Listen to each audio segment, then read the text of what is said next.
it's all extraordinary. It's all miraculous, that every moment that seems mundane, where we're just doing something that, most of us would characterize as not magical, is completely magical.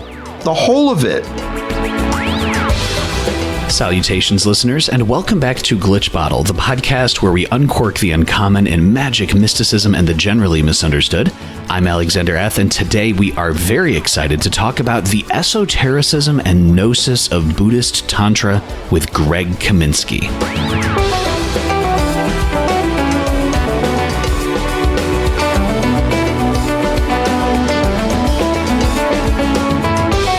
Greg is a close student of Tractum Rinpoche and a practitioner in an initiated, long-standing lineage of Vajrayana Buddhism. He's also a longtime podcaster, and many listeners are familiar with his Occult of Personality podcast, one of the first occult podcasts out there.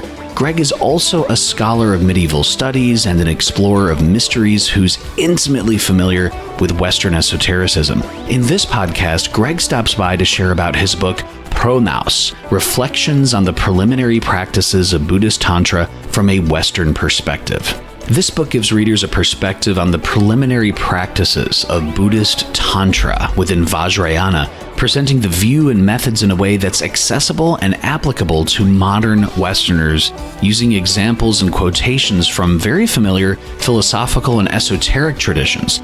Greg shares about what tantric preliminary practices mean from an esoteric perspective, how anyone can approach these effective and practicable methods that produce transformation, and what the key points of Vajrayana Buddhism are that resonate with Western esoteric traditions. Also, thanks to each and every Glitch Bottle patron on Patreon for your excellent questions for Greg. Like all your questions, they are wonderful. It's also a pleasure and honor to call Greg a friend and to have met him in Massachusetts a few years back. And Greg's podcast was the first time that I heard of amazing guests like David Chaim Smith and his work as well. And now to help us uncork the uncommon, let's welcome Greg Kaminsky.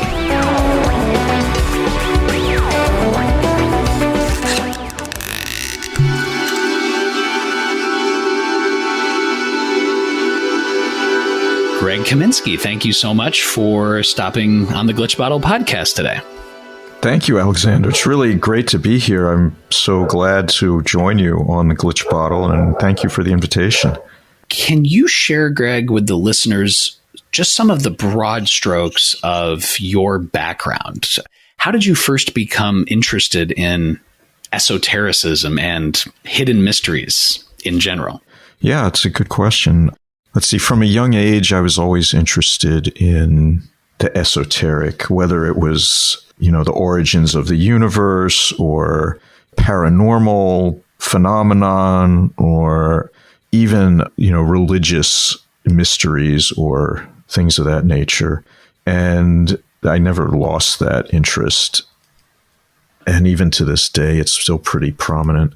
So I would say, when you combine that with the fact that my parents sort of coerced me into a very Orthodox Jewish, like Hebrew school, and then like the whole bar mitzvah process, where I'd end up, practicing Hebrew prayers for like 2 to 3 hours a day, every day for more than a year. And then, in my 30s, I think I just kind of was working at a successful, high-paying job, but felt hollow and meaningless, and started looking around, like really trying to figure out, like, what am I doing? What's my purpose? Is there any? And is this it? Or is there more to life? And ultimately, I concluded there was much more to life, and most of it was hidden from me by my own way of being. And I think that's the case for most of us. And so I started the podcast because I wanted to speak with people who I felt had a little bit more knowledge, experience, background in the areas that I was exploring, to try to find out, why am I here? What is this place? And so I felt like if I have a podcast, at least I can share my explorations with other people, so it's not completely self-centered. And it also gave me access to people who otherwise probably would not have entertained my questions. In those ways, it seemed like to serve the purpose pretty well. And for better or worse, a lot of people have kind of gone on this journey with me, and it's kind of wound up in places that I never really would have imagined. So it's wonderful and surprising and beautiful, and it still kind of makes me feel some sense of awe. As you're going through this process and just chatting with a menagerie of guests and delving into esotericism, obviously the Western mysteries, you're very deeply familiar with that, and also from a philosophical background. How did you first become interested in Vajrayana Buddhism and in exploring this specific element of esotericism, of spirituality, of a path? How did that first come about? I think it first came about because sometime probably like 2008 or 2009, I started getting disillusioned with some of the practices, the magical practices I was doing and the meditations and things, because I felt on a fundamental level something was not quite right or was missing. Like I didn't have all the ingredients, or I wasn't really sure what I was doing or why. And then I started reading I Am That, talks with Sri Nisargadatta Maharaj. And to be honest with you, I'm not exactly certain what led me to that book, but for whatever reason, I started reading it, and fairly quickly, it completely changed my practice and the way that I was perceiving myself and what was going on, to the point where I was having like full-blown mystical experiences. And I didn't have that experience reading most other books in the Western esoteric corpus that we're all familiar with. I just simply never had those type of experiences. But this book, I didn't even finish the book, and already I'm having like multiple instances of like, I don't know what to call it other than a direct perception of reality as best as I could, perceive it in that moment. It was enough to completely blow my mind, and like, I didn't know what else to do but bow down, get on the floor, like there's tears and like no words. And for better or worse, it doesn't last, but it felt more real than our everyday life, certainly. So from there, I met David Chaim Smith and started talking with him. And for many years, he would say things like, I have a teacher, but he doesn't look for new students, or I am part of a spiritual community, but it's closed. And so I kind of just accepted that because I respected Dave and his work, and I didn't want to be pushy and whatever. But I think around the time I turned 40, I got really sort of angry about it, because I felt like, well, there's this great teacher who could maybe help me understand what all this is, and seems to have a clue, because Dave certainly has some clue, and this is where he learned it from, but I don't have access to him. And so I'm just stuck and whatever, and I have to just deal with it. And that made me pretty upset. And I think a few years later, I was suffering from the effects of Lyme disease and not doing that well, and happened to be chatting with Dave about the whole thing. And he said, well, maybe now's a good time for you to come meet my teacher.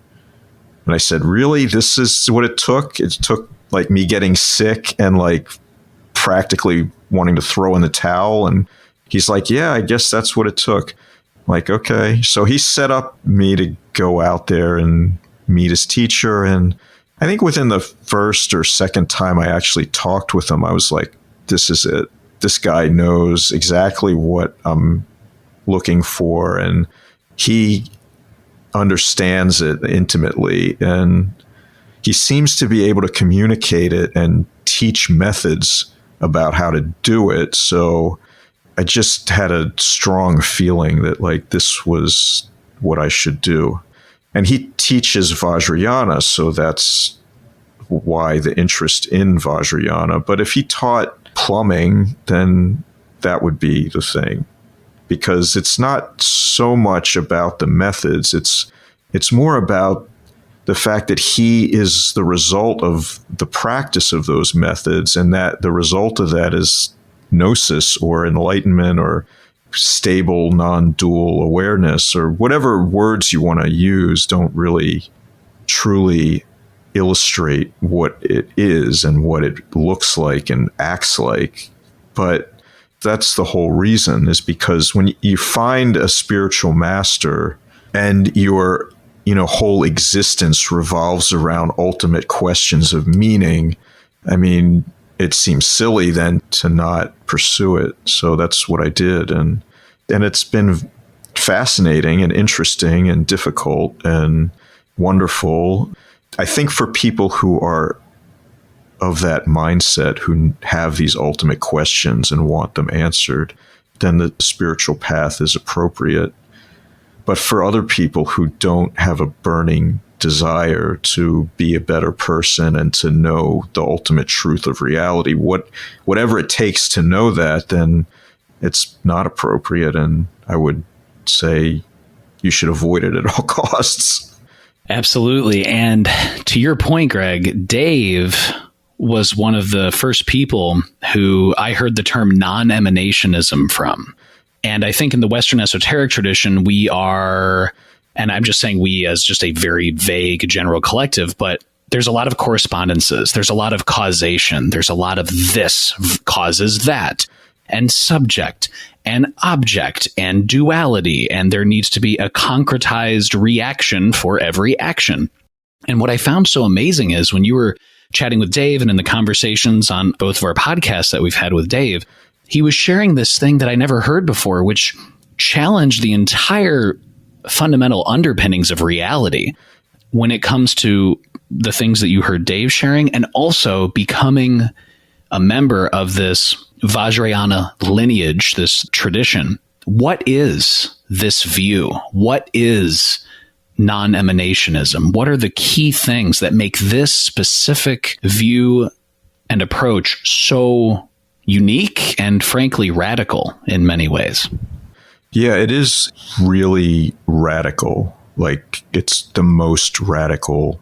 I don't know that you could get more radical, honestly.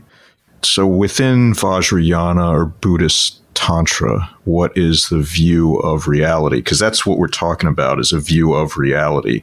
It's all-encompassing. So reality is described as open, luminous divinity knowing itself in play. And Vajrayana is what is known as the resultant path, because one starts with this view, which is a description of reality as it is, which is the same as the Gnostic or enlightened state. This would be the view that one realizes if and when one attains gnosis. And that means that all appearing phenomena are open, luminous divinity knowing itself in this dynamic playfulness. So this divinity certainly precludes beings and beingness. There's no separation into subject and object. There's no things because there's no separation, and nothing is happening because there's no time, there's no space, there's no separation. And we exist in a world where we have thoughts and feelings and phenomena that we perceive as things or objects in appearance, and they have this characteristic of motion. Like, our thoughts feel like they're moving, our emotions feel like they have some motion to them. We ourselves recognize space and time. So this view of Vajrayana is all-encompassing, but it's not really any different than any view of any great mystic. And that's, why I tried to illustrate this point using quotes from more familiar sources like Meister Eckhart, a German Christian mystic who said or wrote that to be full of things is to be empty of God. To be empty of things is to be full of God. And Marguerite Perot, in The Mirror of Simple Souls, wrote that she is certain that her true nature is nothing, no thingness. So, again, Eckhart also stated that the eye with which I see God is the same with which God sees me. My eye and God's eye is one eye, and one sight, and one knowledge, and one love. So he's proclaiming a divine unity beyond all perception and language. And that is the view that we take as the basis for the path. And that is the view that one would realize if and when one attained gnosis. So they're one and the same, and we take that view as reality, even though it's not our everyday experience. But we practice methods that allow us to see reality in that way, and then we hold all phenomena in that way as best we can. Of course, it's difficult, and that's why practice is required. What would you say to some listeners out there who are hearing this right now saying, well, but clearly, in the tree of life, Keter causes Hakma, causes Bina, and I have practices, and I have correspondences, and I know that, red is a martial color, and can you share a little bit about this radical view and how it applies to things in the Western esoteric tradition, like correspondences, like there's me here and there's a spirit over there, or one thing must cause another? What would you say to listeners who might be having those thoughts? I would say it's okay to have those thoughts. Those thoughts are normal and typical. Then I would ask, what's your experience in dealing with that level of thought? Does it produce a sense of wonderment, awe, bliss, or does it produce the typical sort of strategizing of an individual subject in a world of objects trying to figure out how to navigate their way through various circumstances and situations and conundrums and all of the sort of accretion of habits and patterns of behavior that accrue over time in order to sort of deal with circumstances. And then the circumstances change, but the habits don't. And so then what do you have? You just end up with just a grind, right? Because you can't ultimately win as the individual. And that's ultimately not what we really are. So what is this idea that it's not just Eastern? I mean, Pico talks about it in his oration. If where we focus our mind is not only where we are, it's what we are. So if we are always focusing our mind by allowing our typical, what I would call, ultimately mistaken perception to dictate our feelings, thoughts, behaviors, we're never actually going to change into the beings that we have the potential to be, which is what my teacher calls the finite infinitude. This is the human being who's fully human and fully cognizant and recognize their participation in divinity. And that's an option. But in order to choose that option, we have to start seeing in a different way. And in order to see in a different way, ultimately, we have to be a different way. And it's not easy. It's a lot of work. But if that's what's already the case, why wouldn't we want to enact that? This is such a powerfully radical point, Greg. And one of the analogies, I think it was David Chaim Smith who I first heard use this, but the fact that in whether it's Western esotericism or even getting in the car and driving, there is I am not where I want to be, I am not achieving what I want to achieve, and therefore I need to do that. And the analogy was, I'm surrounded by a universe of lead, and I want to find the thing that can turn lead into gold. But what you're proposing, and what the radical view is, and what you have been experiencing an in-depth learning and practice with your teacher, is the entire reality, not even universe, because having a concept of a universe is still caught in this kind of subject-object dualistic web, but reality itself is already always gold. There is no lead. Can you just share a little bit about that? No separation, and also no needing to achieve something as a subject-object duality. Yeah, that's a good point. So if there's no need to turn lead into gold, because it's all already gold. As though I said before, it all is just divinity coming to know itself. That's all it is. We are part of that. We participate in that. It doesn't mean that there's no place for magic or a spiritual path or a coming from delusion to wisdom, because there certainly is. Transformation, transmutation is certainly necessary, but we're not changing lead into gold. We're not changing hell into heaven. What we're doing is changing our perception. We're changing our perception from an individual subject in a world of objects to that of a human being who actually sees and understands the world they live in as a real place that's filled with wonder and beauty and ugliness and horror and all of these things. But our experience of it doesn't have to be anxious, frightful, nervous, fearful, and suffering, ultimately. Like, all of those things are, how we characterize suffering. And our experience can be that of this is all divinity. But in order to do that, we have to change our focus, from self-concern to care about others. And it requires what the Kabbalists would call a self-nullification. So Nisargadatta said that liberation is never of the person.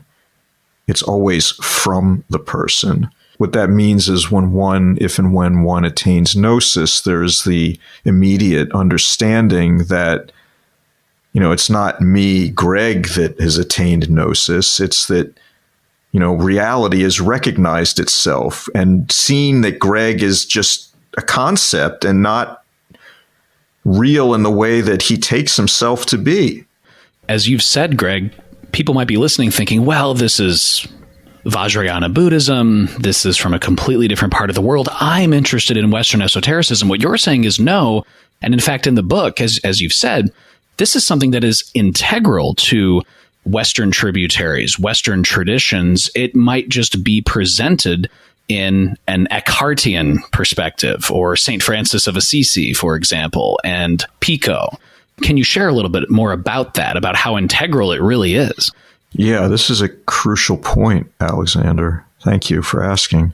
To me, as I've been taught, there is no difference between Eastern and Western esotericism. There's different language, there's different cultural trappings and whatnot, but the true differences is the difference between schools that exalt wisdom and those that only talk about it.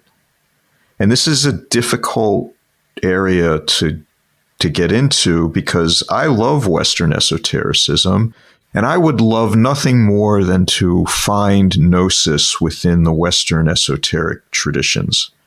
And yet I don't. I want it to be there, but it isn't. And that's okay. But we do find gnosis or wisdom within Western religious faith traditions. We find plenty of it there, as a matter of fact, in Jewish Kabbalism, in esoteric Christianity, whether it's from Latin or the Orthodox. Certainly in Islam with Sufism, you find it. So this is not something that's foreign to the West in any way, shape, or form. But it does seem to be foreign to Western esoteric traditions. And I know that this sort of situation, has probably been fostered by a real harsh attitude from religious and civil authorities towards esoteric movements for a variety of reasons, some legitimate, I think. One of the things that I find really interesting is that from the time of Pico through like the Rosicrucian manifestos, you had at least some interest in this idea of gnosis, or the pursuit of gnosis by Westerners. And then something happened. I don't know if I could put my finger on it exactly, but by the time you get Agrippa, it's like they've lost the thread almost at that point. And then subsequent works, theurgy may be involved, but there's no real concept of what that means or any sort of stable transformation of one into a, someone that's more human than human, but also fully connected with divinity at the same moment. It's unfortunate because I feel like losing that thread and that pursuit of wisdom has left us with spiritual traditions that don't necessarily allow people to develop to their full potential. And I wish that weren't the case. When you think of things like ceremonial magic, for example, when you think of things like theurgy, when you go back to the PGM and look at the Greco-Egyptian magical papyri, these things were primarily concerned with satisfying material desires. They were satisfied with wealth or love or security or damaging an enemy or healing someone, all of these things. But what you're saying, Greg, and I'd love for you to expand on this for the listeners, is you could satisfy every single material desire ever. You could be a trillionaire with perfect health in a giant castle with 6,000 acres and be the most popular person on the planet. But even if you successfully do all those things, you are lacking not anything that you're lacking inherent in you. What you're lacking is a realization of what it actually means to be a human being as part of reality, as part of that gold connected to everything being gold. And not realizing that is effectively, no matter how good your material circumstances are, it's a recipe for eventual suffering and letdowns and just being confronted with perceived things that are damaging you and hurting you, no matter how good your material situation is. Can you share a little bit about that? Yeah, I'd love to. I mean, we're taught to not build our house on sand, right? And the way our mind is, and I know my mind is like this, so I know everyone's mind is like this. We live in what is considered the desire realm. So no matter what desire it is, we can fulfill it. And we might be happy for a short time, feel some satisfaction or contentment in that. But it won't last. And then it's off to the next desire, the next worry, the next concern. And they all revolve around ourself and security or health or safety or wealth or comfort or pleasure. It comes in a million forms, but it's all the same. It's got the same flavor. And it's the flavor of burnt ash because it doesn't really bring us true meaning. It doesn't really allow us to fully realize our own potential and the inherent pleasure, bliss, wonder, awe, and joy of existence without any cause or reason or satisfaction that makes it happen. It's a miracle of monumental proportions that, we are alive and able to perceive. Beyond that, you and I are sitting here having a conversation over the computer, talking about, wisdom and joy, and it's a complete miracle. And by all rational, standards, it shouldn't even be possible. And yet here we are. So I don't know, to me, the recognition of that is huge. And the pursuit of the realization of that requires a total commitment. So it's important to recognize that. So here you are, and you're sharing with the listeners right now, presenting this view of reality that is completely radical, completely different from a lot of the subject-object materialistic lens that a lot of things are framed in. And this path that you're talking about, walking the path, realizing what reality actually is, seems such a big task. One might wonder, well, how the heck can I even do this? How can I even begin to realize on a truly deep level that everything already is metaphorical gold, that everything truly, that there is this non-emanationist reality that is so different from what I've been taught and what I've experienced. So can you share with us about the preliminary practices? What are they, and why are they so needed? Yeah, I think I want to start with the why they're so needed. I mean, I think, we're already very familiar with the way that we see things and perceive, and changing our perception is a pretty monumental task. It requires a lot of work, a lot of thought, a lot of not thinking as well. And it requires a tremendous amount of dedication, moment to moment, day to day, week to week, month to month, year to year. And so there's a lot of discipline involved, and there's a lot of blessing involved from the teacher, because, he really makes it possible to do this. I don't think it would be otherwise. I'm not under any illusion that I would be able to accomplish these practices on my own. And that's why you have to get the empowerment from the teacher in order to begin the practice. And so when I say empowerment, this is like a transmission, like an esoteric transmission. And it's been described as like, when you have a tuning fork, you strike it and then you bring it close to another tuning fork that's tuned to the same musical note. One's already vibrating. The one that was not struck will then begin to vibrate in a sympathy with it. And so this is how this sort of esoteric empowerment or transmission is described. Like, the teacher will resonate a certain way of being, and that will sort of implant that into the student, who then needs to practice the method in order to make that resonance actually happen. There's 4 main practices as part of the Nongdro, and Nongdro means before going.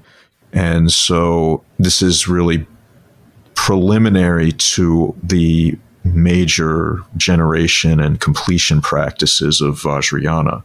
However, the word preliminary should not be misunderstood as less important or less impressive. The fact of the matter is that these preliminary practices are foundational. If you don't do them correctly, you may not be able to do the more advanced practices, or you may have to start over. And it's been described as like a snake entering a tube. Like, there's only one way through. You can't back up, so you really want to try to go forward and go through it. So the first practice is refuge. And this is just what it sounds like. It's like going for refuge in the divine instead of the places we normally go for refuge when we are faced with challenges, which is anger, depression, addiction. These are the typical, sources of refuge for many people. but we vow to abandon those and only take refuge in the divine. And the way that refuge is practiced, the method, is prostrations. So this means doing 111,111 full body prostrations. And typically we try to work up to sessions of 500 at a time. And it sounds difficult, and it is physically demanding and difficult. But when I finished that, I was like, okay, well, that's good. I can move on to less physically demanding practice. And the next practice is purification. And that involves visualization and repeating the mantra of Vajrasattva, who is the purification deity. And again, this is 111,111 repetitions of the mantra. Well, come to find out that purification practice is actually more intense and demanding than the prostrations were. It doesn't seem like it, but the doing and the talking about it are very different things. Very different things. So after purification comes mandala practice, and this is a practice where you basically practice giving away everything.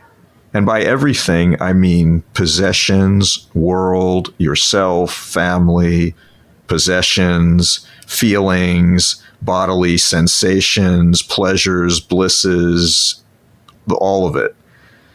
And you do that 111,111 times. And come to find out, at least for me, that was even more difficult than the purification practice. And the final practice of the Nongdro is called Guru Yoga.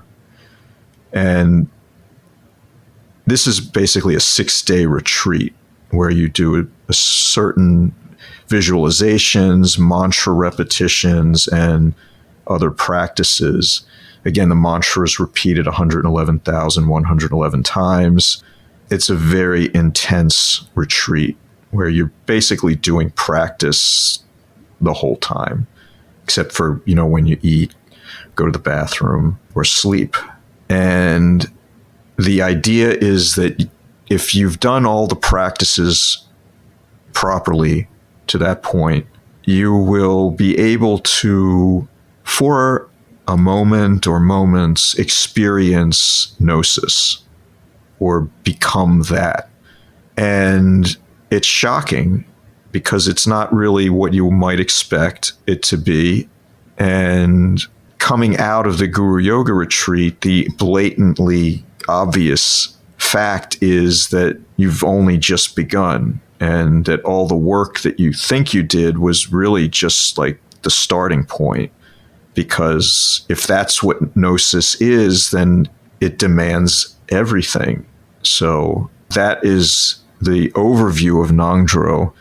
I can't really emphasize enough how challenging it is, because the idea is one is supposed to accomplish all of these practices in less than 3 years, or any benefit that could be gained wouldn't be. So that makes it difficult because you're under a time constraint as well. And ultimately what I found is that in accomplishing the Nongdro, you have to learn how to master yourself in terms of getting things done. Because that's what you learn, is you learn how to get it done. It makes one more capable, certainly, and is certainly an introduction to Vajrayana style meditation, which is very active and intense. I think it also introduces one to this notion of bliss as the path, and cultivating bliss not as the goal, but as the method. So we immerse ourselves in this bliss state over and over and over again in order to bring ourselves to wisdom. And that's the goal, ultimately, is to attain gnosis for oneself and the benefit of all beings. When you were going through this, Greg, incredibly physically demanding practice, mentally purifying yourself, 111,111 mantras, giving everything away, going on an intense, extremely intense, almost 24/7 6-day retreat. As you were going through all of this, what was the experience like in terms of drawing closer to the view? Did it feel like you were burning away the dross of your materialistic programming from many years? Did it feel more like a rewiring? Did it feel more like a cleansing physically, mentally, and spiritually? Did it feel more like an illumination? I mean, take people through this, because it's so rare to find someone who, and I know that many, many people in different traditions have completed Nongdro or attempted Nongdro. But for someone like you who has done Nongdro, who has gone through these practices, what was that like? I think it is characterized by all of the things that you said. Not in every moment, of course, but certainly that's all taking place. What I would say is I developed incredibly great faith in my teacher, Tractung Rinpoche. I developed great faith in the lineage. I developed great faith in the view and the methods of the path and devotion as a result of seeing how effective it all was. I learned that these methods, these practices actually do work, and they do what they claim to do. And they do so relatively swiftly, I would add. And it was remarkable in that sense. I think probably the best thing I could do to describe what it feels like to someone listening is that we typically have a notion that it's caught up in the whole way we perceive everything. That, you know, if I just get these certain things right, or if I just do the magical operation right, or if all the circumstances come together, then, you know, I'll be able to experience this world as paradise or heaven or, you know, what have you, any notion you have. But I think what impressed upon me with the Nongdro practices is that if we don't find that paradise or that heaven or the joyfulness without cause, if we can't find that right here in our everyday, quote unquote, mundane existence, we will never find it anywhere. And so that's what I've really discovered, is that there's nothing ordinary at all. That it's all extraordinary, it's all miraculous, that every moment that seems mundane or where we're just doing something that, you know, most of us would characterize as not magical is completely magical. The whole of it, all moments in every instance, completely.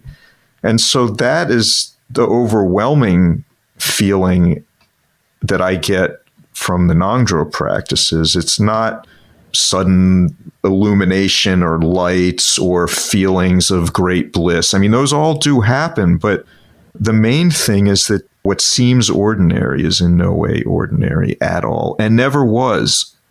So listeners right now who are staring at their computer screens, or someone who maybe has their earbuds in, they're hearing your voice and they're looking at the trash that they need to take out for the week. You're saying that looking at a trash can right now, standing in front of a trash can, that is the perfect accentuation of a potential for a realization of reality as it is. And that realization, bliss is the path to gnosis, but that realization can open up the idea that there is no concretized seeking for happiness or bliss or peace, because that never leads anywhere. That right where they are, that is the opportunity.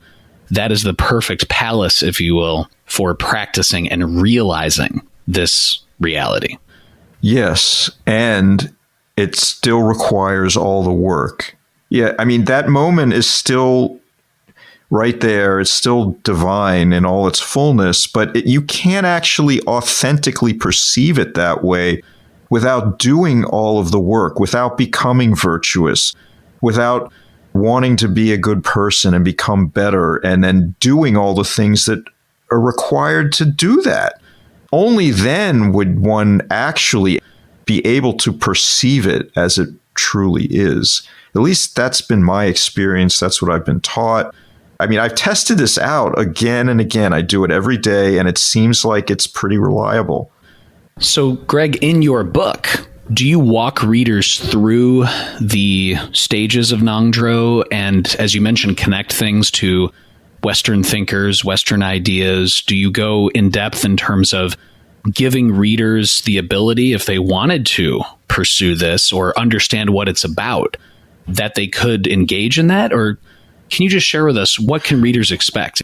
Sure, thank you. So, yeah, you could expect a full description of each of the practices, what's involved, a sort of historical background on the main thrust of the practice from, like, as you said, from quotations and instances, examples from more familiar Western philosophical and esoteric sources to try to make this understandable and not foreign, because it's really not foreign in any way. I mean, these concepts, refuge, purification, this idea of giving all away and recognizing that it was never ours to begin with, and then this notion of gnosis, of unification with the divine, these are all completely integral to Western esoteric paths, and it's certainly integral to Western esoteric religious faith traditions. So you can expect like a description of the practice, what's involved, the mantras, the visualization of the deity, descriptions of the deities and their adornments and the meanings behind those. And you can expect also an actual sadhana, a practice that involves each of these Ngondro practices, so you could get a taste of what that's like, this sort of sublime wisdom practice and how that goes and the different parts of it, and see how it all fits together. And yes, there is an opportunity for people to actually move forward and do these practices if they're so inclined. And they don't need to join a Sangha or become an ongoing student of Tractung Rinpoche to do that, but they would need to come visit and receive the transmission or empowerment to do the practice, because without that, these accumulations really won't bring about the benefit that they're designed to bring about. And I would encourage people, if they're so moved to explore these practices further, to get in touch with me. My email address is brothergreg@protonmail.com. I'm really happy to chat with anybody if they have questions about it, or if they want to pursue it more, or if they're just curious if this could be a good fit for them or not. I mean, really, this is, from my perspective, like I see it, from my own point of view, which is like, this is a really good thing for people who've been looking for methods to attain gnosis, but haven't succeeded in finding any that work. But there are other people out there who this may appeal to as well. And I would say, if it appeals to you, there's no reason you can't pursue it. It's not inaccessible. It's completely accessible. It's available. And you will find as much support as you want if you decide to pursue it. That is wonderful. And of course, listeners, make sure to check the video description and the podcast description for Greg's email, as well as, of course, where to pick up a copy for yourself of Greg's book. And you mentioned a few moments ago that human beings are in the realm of desire. For those who might not be too familiar with the kind of organization of reality and the different realms, can you just kind of share with listeners a little bit about the different realms, and also how desire in the preliminary practices and in Vajrayana, the desire force is not being denied. It's not being suppressed as you go off and, fast for 6,000 days, etc. But it's actually using desire to achieve something. Yeah, certainly. Desire realm is how our human realm is characterized, because desire is what drives us, what motivates us. It's why we get out of bed in the morning. It's why we do almost everything we do, with some rare exceptions. That's the energy that moves this realm, that makes it all work. There are other realms, according to Buddhist teachings. There are God realms. There's demigod realms. There's Buddha realms. There's the human realm. There's animal realms. And there's hell realms. There's hot hell and cold hell. But the human realm is kind of in the middle, which, this is, again, just like classical Western sources have described it. I always go back to Pico because I love his oration so much. And he talked about how man is lower than the angels, but we actually have the capability to be greater or higher than the angels, or closer to God than the angels. But in order to be close to the divine, we have to be like the divine. And so according to Tantra and Vajrayana, this does not mean that we have to suppress or get rid of our desires. We use them, right? So in Vajrayana, you have Yabum deity images. So these are, in Western context, this would be the holy marriage, the hieros gamos, the union of awareness and appearance. So in Tantra, desire is used. There are practices that utilize desire. There are practices that utilize aggression. And the idea is that we acknowledge that, we work with it, we don't suppress it or ignore it or deny it in any way. But what happens as a result of these practices and applying the view, because the practices, the methods don't work if you don't hold the view. So we hold the view, we practice the methods, and what ends up happening is our desires become sublimated into the practice, into the recognition that if all is divine, we are relinquishing our desires that fuel our self-concern and giving those up through the practice, because we can still work with, sexy images or aggressive killing images and enact that, in the meditation. And, there are other practices that enact that actually. But regardless, once you're holding the view and you're moving along the path, like you're not going to see anything in the same way. It doesn't really work as much anymore. And so I feel like if one is successfully traversing the path, all desire becomes consumed in the desire, into a longing, really. The desire becomes subsumed into a longing for divine union, is what really happens.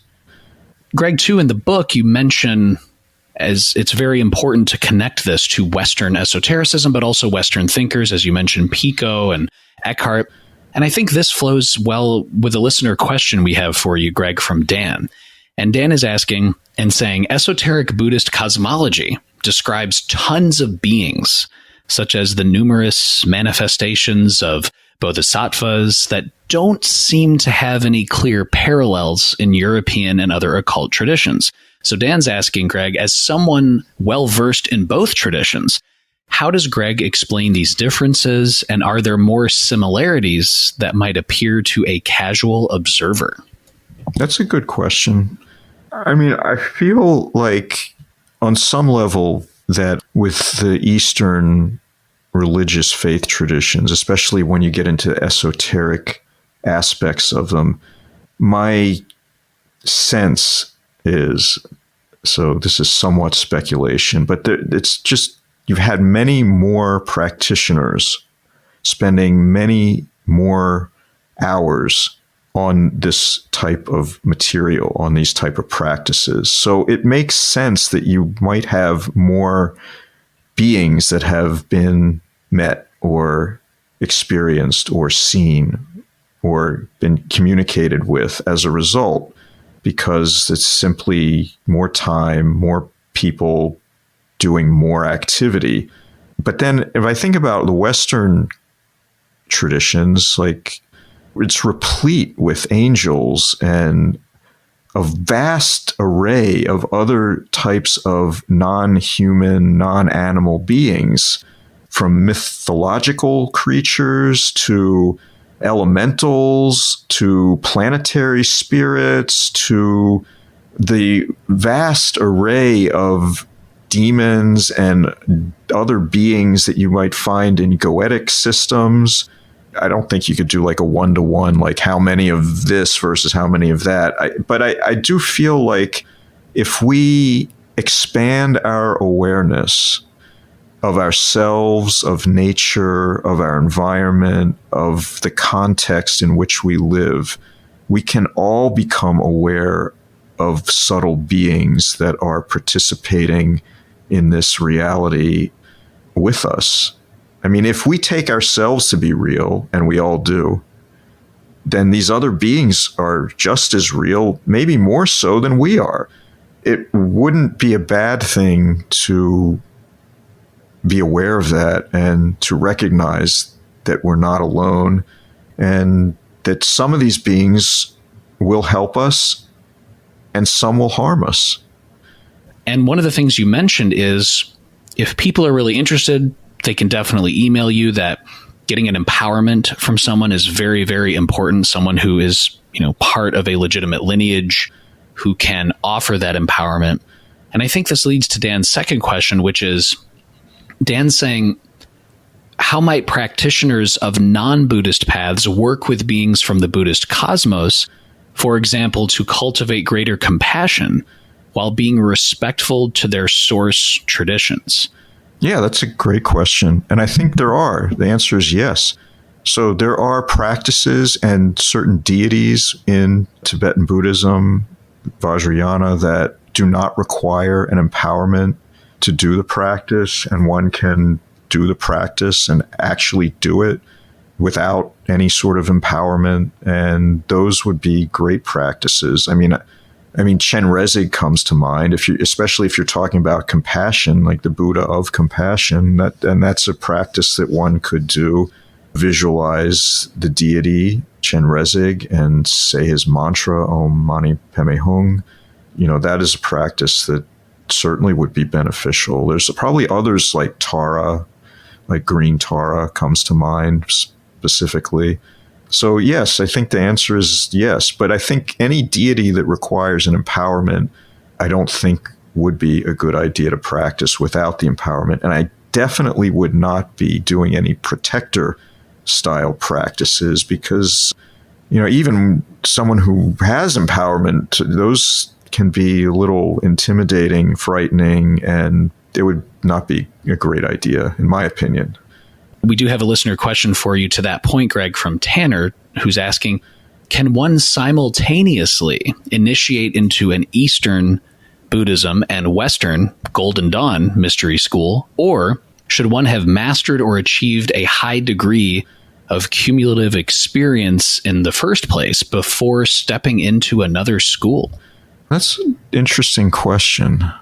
It's a little odd to me, like the perspective that it's coming from, because my perspective is that my teacher and what he teaches is the ultimate spiritual path. So since I've encountered this, I wouldn't necessarily have any interest or desire to go practice something else, even if it seems interesting, because it's not about interest anymore. It's about truth and gnosis. But if your aim is not that, then I don't see why you couldn't do both simultaneously. I mean, there's no rule, as far as I'm aware, that would preclude one from pursuing both paths at the same time.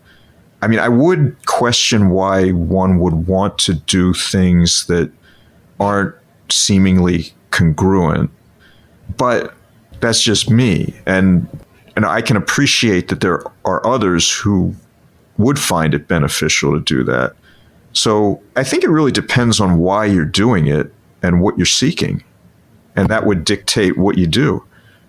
If I'm understanding it right, Greg, what you're saying is that if you're actually learning from a lineage of Vajrayana Buddhism and you are learning something so powerful bathing in bliss as a vehicle for a realization of a non-emanationist reality, that is so powerful that even if you were part of, say, a lodge magical organization, it seems like, and I might be being presumptuous here, so correct me if I'm wrong, that if you're legitimately learning that via just osmosis, you'd start applying that view to everything you do, including perhaps lodge magical systems that are based on emanationism. And it just might start happening where the view starts to subsume everything.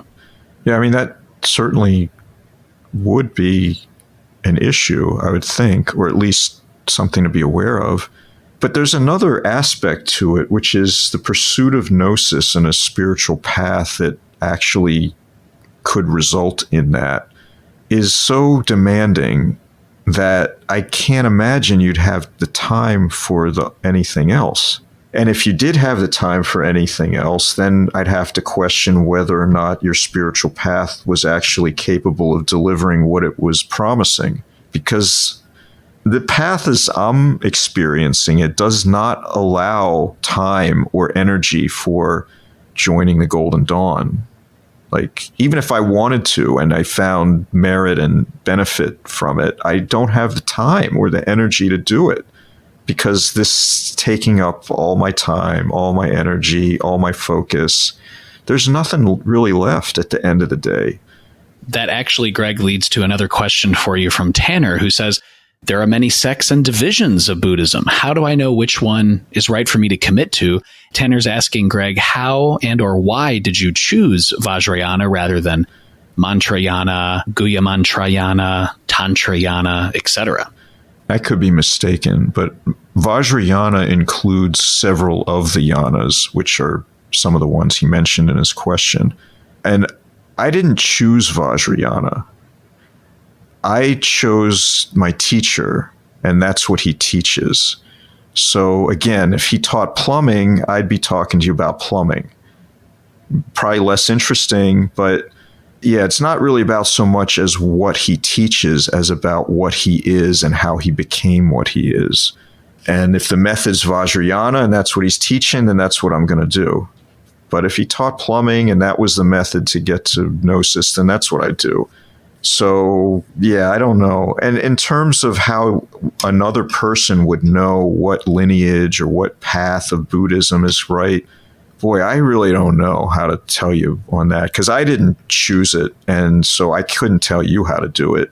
What I would say is you'd be better off finding a good teacher, regardless of what they teach.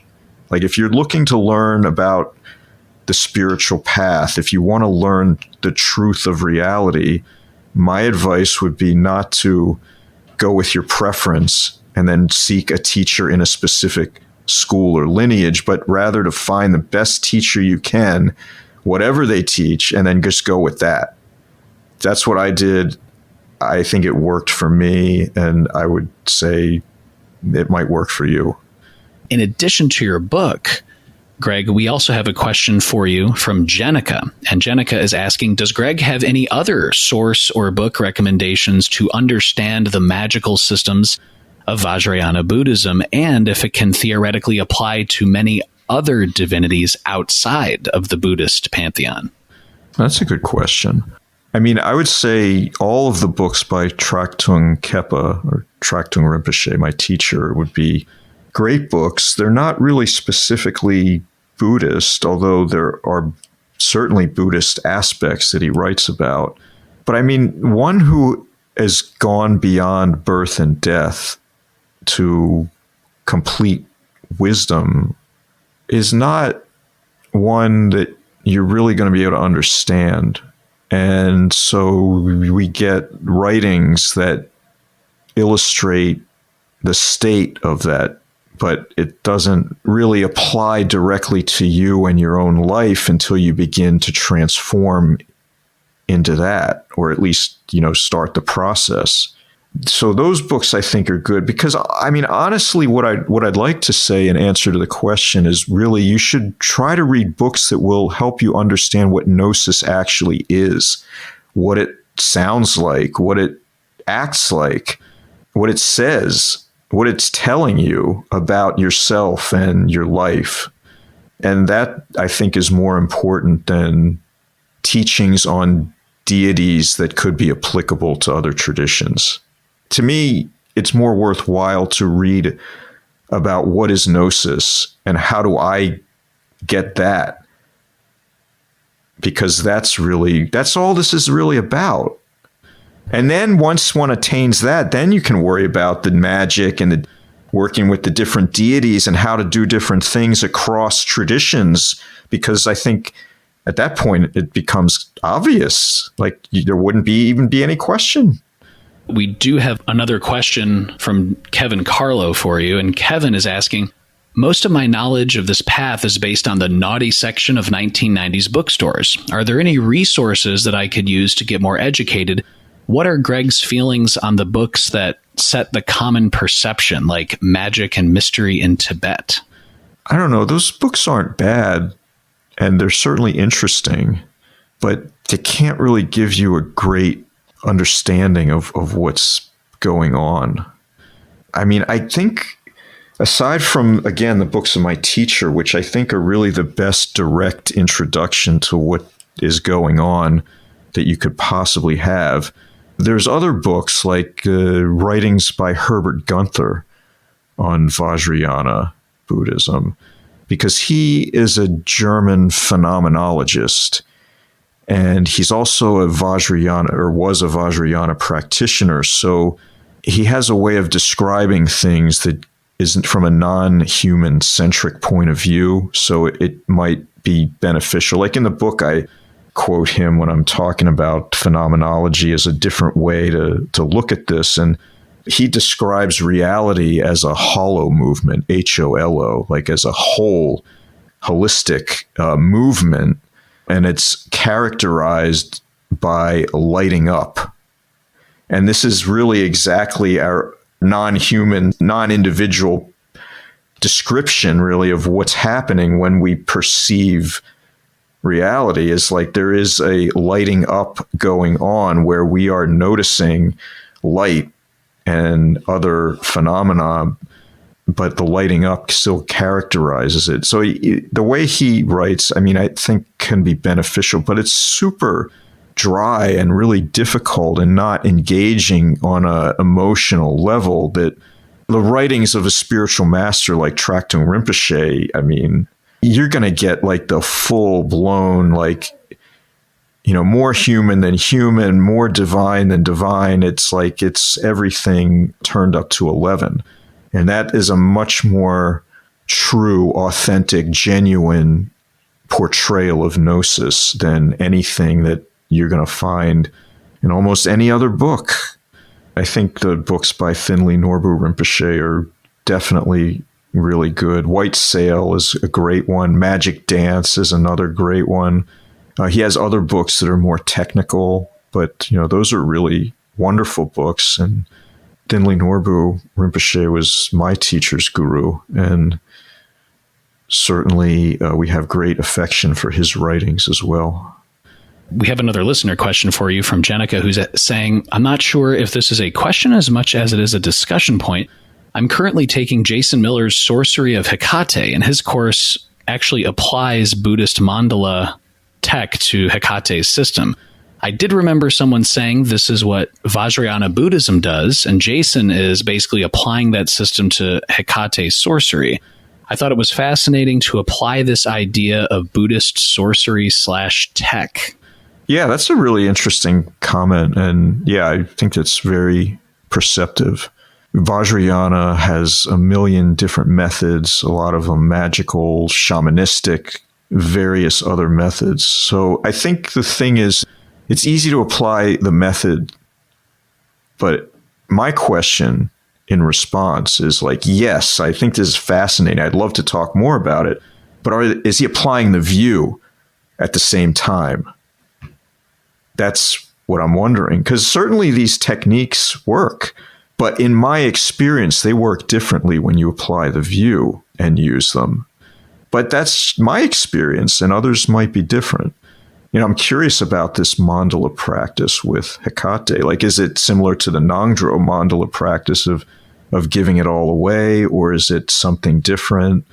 Because, mandala refers to sort of the circle and the circumference, It's this idea of the center and the circumference where, our mandala is, if we turn around and, look at the horizon, that's our mandala.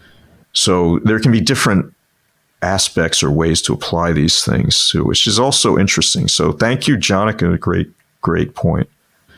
What are 2 or 3 misconceptions or 2 or 3 things that you think people should really make sure to have a right understanding of before even attempting Nongdro or learning more? Are there any common misperceptions or things you're always having to gently maybe correct people on or remind people, or anything that you'd like to share with listeners about that? I mean, I think one important thing is sort of the disposition or attitude one has when one is entering into it. And then also every morning when doing the practice, or really all the time eventually when it's possible, is sort of like an attitude of humility, and like you're approaching, the guru, the deity, the lineage with this desire to become better, to grow as a person, to become more capable. The potential to do that is readily available, provided one goes about it in the proper way. And so that means recognizing that you're not actually doing it yourself, that the benefit of the practice is coming from elsewhere, that we have to fully engage, our body, speech, mind, qualities, activities into the practice, that it requires our entire existentiality and not just an hour or 2 and some focus here and there. It actually, in order to do this, it requires you to change who you are, because that's what it's supposed to do. And so in order to do it, you actually have to change. And that means not being the same small, self-centered person that we started out as. We're all capable of change. It's really a matter of how much we want it, how much we need it. And so I would say one should think very hard about even beginning the path if one doesn't feel like they can commit to, fully going through it. But then again, you have to feel it out and find your way, because it's not really right for everybody either. That's an important part. And sometimes understanding that doesn't come immediately. And so we have to be gentle with ourselves, and we have to be understanding of the fact that we're human and we make mistakes. And that's another thing. If you're on this path, you're going to make mistakes. You have to learn from them, correct them, and do better. But there's no going through it without making mistakes, because we don't learn unless we make mistakes. That's actually how we learn. So that's what practice is ultimately, is starting every day, trying with real, genuine effort, messing it up, learning from that, and then trying again tomorrow. And we keep at it until we get it right.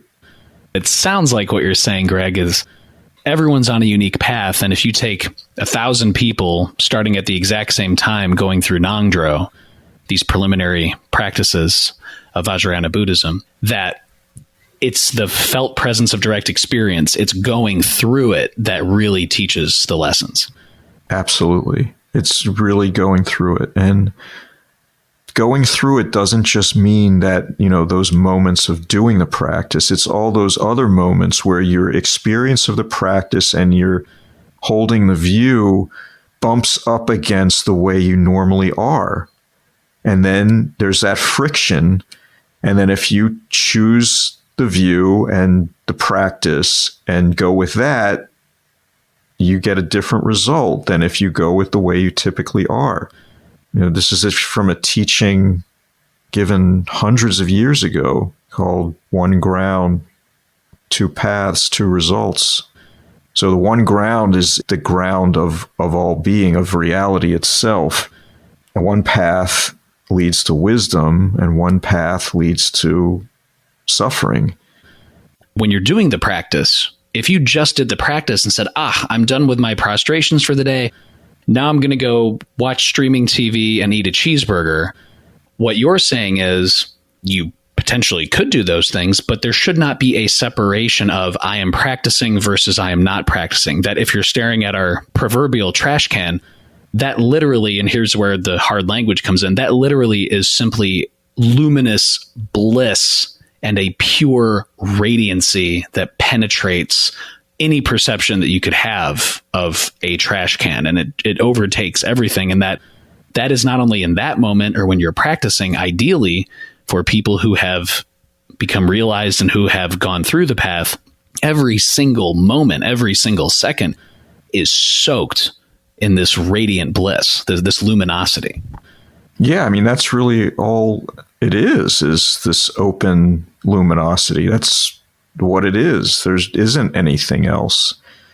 But I feel like on some level, the practice, you have to take everything on the path with you. You can't segment, because we're talking about all as divinity. So when you can't say everything is divinity and there's no separation, and then like create separation and segment in your own life, because that isn't congruent. You're like, you have two different vectors going on at once, and that just doesn't work. So yeah, ultimately, I think you have to choose, are you going to go with the view and the methods of the path, or are you going to go with your own view and methods that have gotten you where you are now? And usually we choose the way we are now and go with the typical way we behave. And Buddha's teachings, and Vajrayana more specifically, is completely antithetical to the way we typically are and typically act and want to be. So it's radical, and it requires a total commitment, and it's not easy, and it's not always fun, but it's super meaningful, like ultimately meaningful. And for me and for others, that is enough. Greg, is there any other parting words or observations that you'd like to leave listeners with, either before they pick up a copy of your book, or if they're already going through your book, or if they're considering seeking out an empowerment or walking the path? I would encourage people, if they're interested or intrigued by what they've heard here, to pick up a copy of the book or get in touch with me. This practice and this path is available and accessible to people who are interested in it. We have all kinds of teachings and support for anyone who decides to pursue it. I would encourage people to definitely get in touch with me, buy the book on Amazon. It's available in Kindle as well. My email is brothergreg@protonmail.com. I'm easily accessible. I mean, beyond that, if you are curious about this, if you like what you've heard, maybe you should explore what gnosis is and what that means to you, if anything. And the other thing is, I just ask people to try to be more kind to one another and themselves, because I notice a lot of shabby behavior and poor treatment of others, both online and in the world. And we could all be more kind to our neighbors, our friends, our fellow humans, and extend that to ourselves and be kind to one another, because it goes a long way and it doesn't really cost us anything. That's what I really would like to say to people. Greg Kaminsky is the proprietor of the Occult of Personality podcast, a scholar of medieval studies, an explorer of mysteries, and author of Pronaos, Reflections on the Preliminary Practices of Buddhist Tantra from a Western Perspective. Incredible observations, and we're so thankful, Greg, for your wisdom, and thank you so much for taking the time and stopping on the podcast today. Thank you, Alexander. It's really been a pleasure to speak with you, and I just want to thank you again for the opportunity. It's been really wonderful, and I also want to thank, again, my teacher, Tractung Rinpoche, because any wisdom that I've displayed here is not my own. It didn't come from me. I didn't come up with it. It's all from him. I wouldn't even be talking to you today about this if it weren't for him. So thank you, Tractung Rinpoche. Listeners and Glitch Bottle patrons, I hope you enjoyed that as much as I did. Greg's works and sharing his experience of going through the preliminary practices of Vajrayana Buddhism, and also sharing about the teachings of his teacher, Tractung Rinpoche, all show us a way that we can transform our understanding of reality in every moment. By dissolving our habit fields, by burning off the dross of this subject-object concretized false dichotomy, this limiting emanationistic understanding of reality, we can come to the realization that there is no lead. Everything is blissful, gold, swimming through gold, and even receiving this realization in very, very small and short flickers, and also Greg's underscoring of the incredible work it takes to walk the path, not only just to mentally realize it. I hope you enjoy reading more in Greg's book, emailing him directly, and reading the teachings of Tractung Rinpoche. Make sure to support Greg on Patreon and check out all of the links to all of the resources in the video and podcast description.